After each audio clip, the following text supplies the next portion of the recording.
What's going on? IronOverload.io hardcore podcast episode number 1 coming your way. Stevesmi, the mobster. What's up, buddy? How you doing? Good. Let's kill this very first podcast.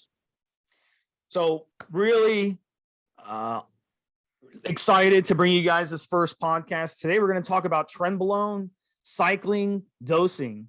Trenbolone, one of the most potent steroids out there. If you've never used it before, this is the podcast to listen to. If you have used it before, this is the podcast to listen to, because we're going to tell you about some different ways you can use Trenbolone to better your bodybuilding fitness goals out there. So let's talk a little bit about the history first, Mobster. 1980s in the cattle industry, called Phena. And at the time, it had a short-acting acetate ester. And they would use the Trenbolone to beef up the cattle right before slaughter. So that was the way they used it with cattle. Now, with Trenbolone, it came around as a pharmaceutical brand called Negma out of neighboring to you, Mobster, France. Yes. And they discontinued it in 1997. And since then, there's been no human grade trend. So the trend that you're going to find today is black market or vet grade. So that is the blessing of having underground markets around the world. The underground labs are producing good quality Trenbolone, so we're able to access it even today. So once Trenbolone came out, oh my gosh, did physiques blow up. If you notice, those of you who follow bodybuilding history, or if you follow bodybuilding back in the 90s, you notice the physique started to get insane. And Trenbolone was one of the reasons that would happen. And guys absolutely love their Negma pharmaceutical grade, human grade Trenbolone, and it was making beasts back in the 90s. So since then, some guys, they use Phenaplex H cattle pellets to make their own at home. But most of us out there, we are purchasing it on the underground market. So, at the end of the day, Tren is an incredible steroid. If you are new to steroids, it's probably not a good idea to mess around with it. You want to give it some time. You want to get some experience with other more mild steroids before transitioning to Tren. So, Mobster, give us your thoughts on Tren. First, number one, guys, it's fascinating to read sometimes just how little certain drugs that we use, equipoise would be another obvious drug, how little is used with the animals versus how much we use as humans. So you can read this stuff quite easily. It's a 2 minutes research. The amount that they give to cattle, the amount of equipoise that's given to horses is tiny. However, of course, those drugs are suited for those animals. But you're talking about an industry that's adding pounds of beef to an animal, but its response is different for you, or you as if you were cattle, versus you as a human being. And of course, the other thing which is interesting is it's the adage that we see. And I see this even now sometimes on Facebook, Steve, where guys half joke about up in the trend. It's almost like a mantra. And the idea being, if you're not growing, you need to up the trend. If you're not getting enough, you need to up the trend.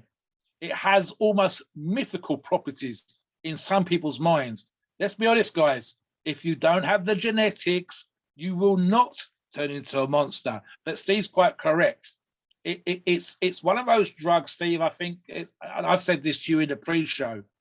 For me, it would be right down my list of drugs to take. And certainly, guys, I don't care what person likes to make noise on forums, online, on Facebook, on social media. For me, if I was advising this use of drugs to someone, it's not going to be first on my list. It should be something that you do other drugs first. And that's quite simple, guys. It's first off, let's find out how you get on with anabolics. That's number one. And then secondly, you really, really, really, and we will get into this, you really, really, really need to understand the side effects. And the side effects of Dren are right up there.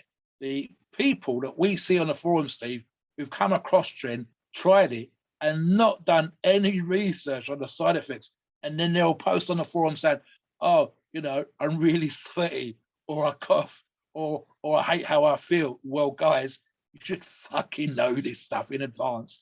Tren comes with warning signs. It works. You do not have to use crazy amounts, but it has side effects. Let's get into the nitty gritty here, Steve. Let's these kind of podcasts. We want you guys. We're not bullshitting you. We're not bigging it up. We're not pretending to be the guys that are going to make you take a gram or 2 grams or 3 grams. We're telling you how it gets used, the amounts, the proper amounts, the side effects, the whys and wherefores. Let's go for it, Steve. So structurally, let's talk about the structure of Trenbolone briefly. On paper, the anabolic to androgenic score, 500 to 500, meaning it's 5 times more androgenic than testosterone, 5 times more anabolic than testosterone. Yeah. On paper, that is true. Now, we all know, if you've listened to my other podcasts and read on the forum some good information, that these ratios don't always translate to real life. They're just on paper ratios. But in this case, if you've used Trenbolone, it's way more androgenic and way more anabolic than testosterone. So yes, it's incredible when it comes to that. If you run the same amount of Trenbolone, I'll give you an example. If you run the same amount of Trenbolone as you do testosterone, let's say you do 500 milligrams of Trenbolone versus 500 milligrams of testosterone, I guarantee you will gain an ungodly amount of strength on 500 milligrams a week of Trenbolone. You will also have way more side effects on 500 milligrams of testosterone, not estrogenic side effects, because Trenbolone, the way it is structured, that actually doesn't aromatize into estrogen, but it does create a ton of androgenic side effects in your body. So blood pressure, for example, your blood pressure on Tren is going to skyrocket compared to 500 milligrams of testosterone. All things being equal, if you're running an AI with the testosterone as you should, you're going to control your estrogen levels, so you shouldn't have as severe a blood pressure issues on testosterone than Trenbolone. Other side effects that people complain about, you're going to have a tremendous amount of other side effects. A big one is trensomnia, which is people complain all the time about this. Night sweats. They wake up in the middle of the night in a puddle of water. That Trenbolone is so damn inflammatory in the body. It inflames everything. It inflames you're going to have a harder time breathing because of the inflammation. You're going to have a harder time across the board. This is why your cardio takes a beating on Trenbolone.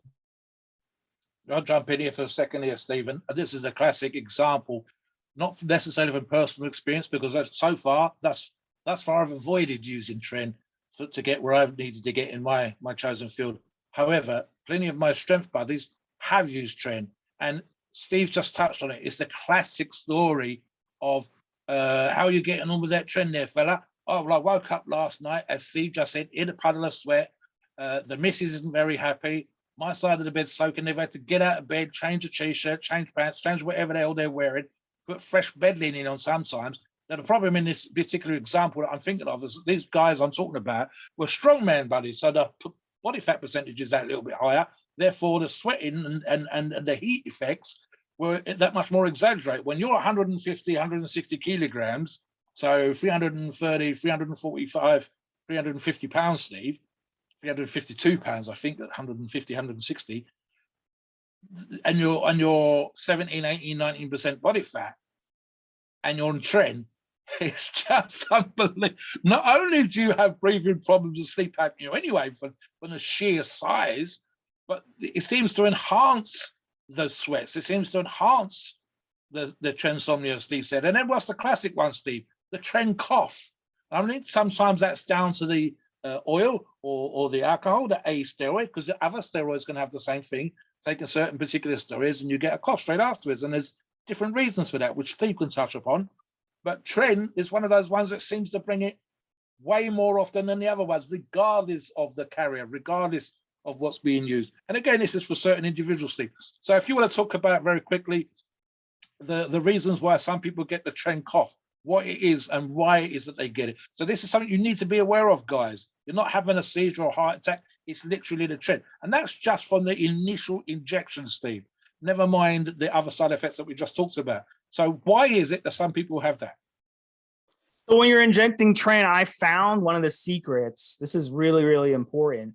So when you're injecting tren, if you get it near like your blood in your body, like near a vein or something, and just a little drop of it or something gets kind of close to that vein, it can basically travel to your lungs and irritate the crap out of your lungs. And that's what causes the cough. So other steroids can still give you a cough, but it's very, very rare. But with tren, that's possible. So if that ever happens to you, what you want to do, if you start feeling that cough coming on, abandon the injection, pull out, stop injecting, and then just get on your hands and knees.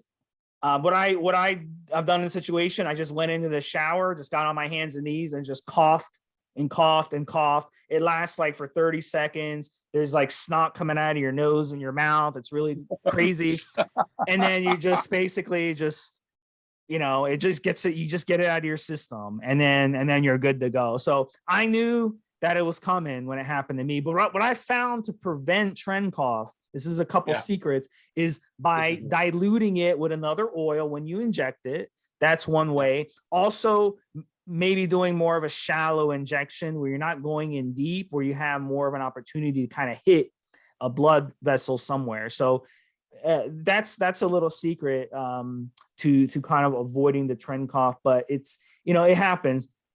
Some of the other side effects that we've seen, Mobster, are hair loss, especially the way you stack Trenbolone. If you stack Trenbolone with another steroid that's also bad when it comes to hair loss, like Winstrol, for example, there's a good chance that you're going to accelerate your head hair loss. And that's just because of the structure of the steroid. Even though it's not a DHT derivative, when you stack it with a DHT derivative, it can go ahead and do it. And then the one thing as well that I'm going to give you, Mobster, is aggression. Now, some people, when they run tren, I know it was like that with me, you'll get a shorter fuse. You'll get hangry. You'll get bitchy when it comes to your sleep. If you don't get a good night's sleep, you may get bitchy. If you're not eating, if you miss a meal or something, or you're at a restaurant and they're taking forever to bring your meal out, you may get bitchy on it. And that's just because of the way it affects aggression and mood swing. I know you, Mobster, you train with a lot of guys who've used Trenbolone. I'm sure maybe you've noticed maybe a little short temper, a little more aggression. But the more you use tren, I know with me, the more I use tren, the less that effect is on me. I think initially just a few, maybe I was immature at the time. Maybe I was just wasn't used to the androgens, but you feel a little bitchy. And then another thing, before you bring you back, Mobster, is the libido changes. You may find yourself on tren doing things in the bedroom that you wouldn't normally do. And we see this a lot. This is why tren is the relationship killer, because you're in a relationship, you're happy, you get on tren, and suddenly you want to bang everything that moves. And that's a problem. That can be a problem. So the dopamine effects, the reward sensors in your brain, the neurotransmitters in your brain do change on Trenbolone. And a lot of that has to do with the way it's structured, but also the effects it has on prolactin and the swings. So if you're prone to addictions, sex addictions, gambling, food addictions, using tren can bring those addictions back because of that reason. So Mobster, finish out with that really quick. And we really need to get into the esters. So why don't you touch a little bit on the different tren esters as well?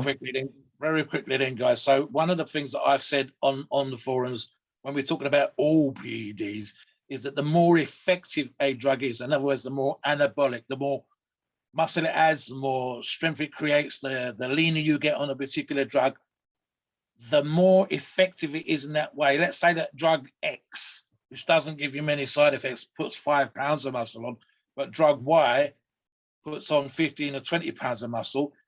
That literal action, that chemical reaction and your body's response to it creates issues. Literally just adding 5 times, 3 times, 4 times as much muscle, is going to cause problems in and of itself.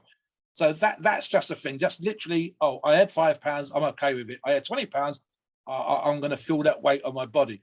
Chemically, then the same thing applies. You go, right, so if it's that much more magnified, therefore the issues are going to be higher. I mean, I'm a classic one for not having a great deal of hair. And when people talk about hair loss, I'm like, well, shave that bitch off.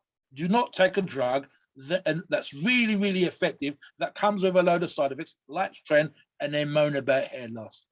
Either shave that bitch off or use another drug, or lower the damn dose. And as I said, more effective a drug is, the more likely it's to have a side effect, because it's that much stronger of an effect on your body while you're using it. There's also an element of, Steve, and I suspect you're half right when you say about the effects of libido, or if you've got bad habits, this baby's going to bring them out. There's also sometimes, I think, with all steroids, and especially with trends, some guys that may well handle it quite well almost use the trend as an excuse to do stupid shit. So keep that in mind. Right. There are, as there are with many forms of testosterone, different esters for tren. One I'll touch on right now, for example, is tren acetate. And acetate is by far the most popular injectable form of Trenbolone. It's easiest to get hold of. Quoting from an article that we're using as a reference here, and I actually remember seeing these things back in the day, Steve. It used to be that you could go onto forums and there would be people telling you how to grind the pellets down, what to mix it in, how to purify it, how to filter, and then how to obviously inject it. Some people, as you mentioned at the earlier, still do this, but it's a lot easier to just get it from a UGL, like the site sponsors that we enjoy. People debate these things all the time. Half-life for acetate, for example, typically injected every other day. But then I would agree with the author of the article. For me, the less amount of times I've got to inject, the better. I don't like feeling like a pincushion. I'm not great with sticking a needle into myself in the first place. Some of you guys are. If you're okay with it, fill your boots. Next one, Trenbolone enanthate. Enanthate, of course, is one of the most popular drugs, and there's a survey referred to on the forums recently that proves this point. Testosterone enanthate was #1 out of 2,600 users surveyed as the most popular steroid that was being used for performance enhancing purposes. And so therefore, when people think of enanthate, it's not necessarily people that are thinking about Tren, but as I'll reference the article here, clearly not as powerful as the earlier version, but as a heck lot more popular. And again, I suspect, Steve, that may well come down to not having the jab so often, and also perhaps the side effects, the effect it's feeling, whether you feel grouchy. And again, as Steve said earlier on, sometimes with certain drugs, and Tren especially, and forms of Tren especially, your body needs to get used to how this feels, and you can sort of develop coping mechanisms, both physically and emotionally, for how you feel, for the amount of times you're going to have to jab, and so on and so forth. So, for example, enanthate, the Trenbolone version of enanthate, injected once a week because it's a much longer ester. Some users up to twice a week, but typically once a week. And again, for me, that would be much more suitable. And in the final version, I don't ask you to pronounce this, Stephen. That's probably more. Trenbolone hexahydrobenzyl carbonate. There's a mouthful, guys. Trenex for short. And it's one of those drugs where, guys, you see this every so often when people talking about particular forms, whether something's in an amp, whether it's in a vial, whether it's sub-Q, whether it's intramuscular, and so on and so forth. And so certain drugs have a little mystique, and Tren is definitely a drug with a mystique, where they say this particular version is the one that those people think is special. And what it is, Steve, I think there's some parts truth and some part they've tried it, they couldn't get hold of the version, they've responded incredibly well, and we know about individual response. And so therefore this becomes their favorite. Now, if this guy's an absolute freak with pounds of muscle, huge size, strength, etc., and he says you should try Trenex, it's the bollocks, then you're probably going to give it a try just because he said so. I would personally go for the Trenbolone enanthate, if only for the singular jab per week. Guys, as always, when we do these podcasts, there will be an article associated. You can go and read into more detail for each and every single one. There is finally, I say finally, read the article, an oral version. And there's an acetate, and then again, this is my pronunciation, Trenbolone. For some particular reason, Steve, and there's oral versions as well as there are injectable versions of some oral drugs, oral versions of Tren have never been that popular. And again, I suspect it's because the body breaks down and you don't get that magic, almost magic bean type response that certain drugs give you. Now, again, like I said, guys, if there was an issue between taking an oral version, but having milder effects and milder side effects versus the idea that this drug's going to push your numbers up in the gym, that it's going to add pounds of muscles, that you're going to get leaner, you're going to look harder, versus not having quite the same effect with the oral drug, then you know that people are going to go for the one that works, the one that's the most effective. And for whatever reason, simply probably because people's demand hasn't been that high, it's just never been something that people have gone crazy over, that sellers will sell you. Availability has never been that high. What do you think, Steve, in regards to the oral versions versus the injectable? Yeah, just the oral version gets broke down by the liver. It's just not the same as the injectable. So if you're going to use Tren, go with the injectable. Acetate or enanthate are the best way to go. And in the Tren Hex, there's really not much difference between the Tren Hex and those other two. The Tren Hex, you're going to injecting about 3 times a week. The Tren E, twice a week. The Tren Ace, like Mobster said, either every day or every other day. It just depends on how much you tolerate injections. Now, there's also one more called Tren No Ester. And Tren No Ester is also very, very hard to find, not very popular. But let's say you were a tested athlete and you didn't want to get busted and you didn't know when they were going to test you. You could take the Tren No Ester literally the morning of your match or your game, and that will give you the boost during your workout. But since there's no ester attached, it's going to be in and out of your system literally in the same day. So really, if you're not a test, if you're just a gym rat, like most of us are, 99% of us are, there's no point in taking Tren No Ester. Some guys, though, they swear by it. They say they love taking it pre-workout. So give it a shot. If it might work for you, you may notice, you know what? If I'm using Tren Ace and I'm pinning it every other day, it's in my system when I go work out anyway. So why am I going to bother and have to inject the Tren No Ester? So, but hey, some guys like that little psychological boost in their mind. So dosing, we got to get into dosing and we got to talk about how to stack it. So let me spend a couple minutes talking about dosing. So you'll see dosages on the internet, all kinds of crazy dosing. I've seen guys run as much as 1,500 milligrams a week or even more. And I've seen normal gym rats, like most of us, running as low as 150 or 200 milligrams a week. The sweet spot, the average, I would say, is around 350 milligrams a week. And that would put you, that would be a dosage that really you can do a lot of damage with. I've run Tren as low as 250 and I felt amazing on it. I've set PRs on it and all this stuff. So in my mind, I like to run it at a conservative dosage. It gets a lot of bang for its buck. I've seen guys, though, Mobster, running 1,000 or more. So talk a little bit about that. We've seen guys dropping dead because of that. We keep this podcast short and sweet, guys, so I'll try to keep this short and sweet. Quite simply, I don't think the legends, the myth, etc., and the up the trend adages that I referred to earlier on are completely, I think there's no necessity to it. Really, isn't, Steve? So it's fun for younger forum users and people talking about Tren to say, 500 or 600, 1,000.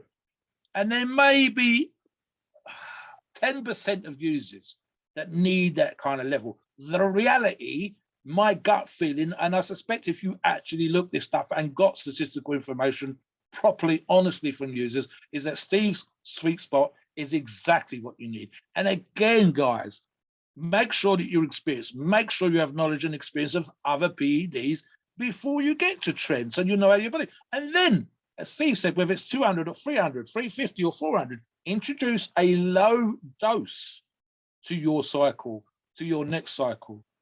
Introduce it in a small amount, just to see how your body responds.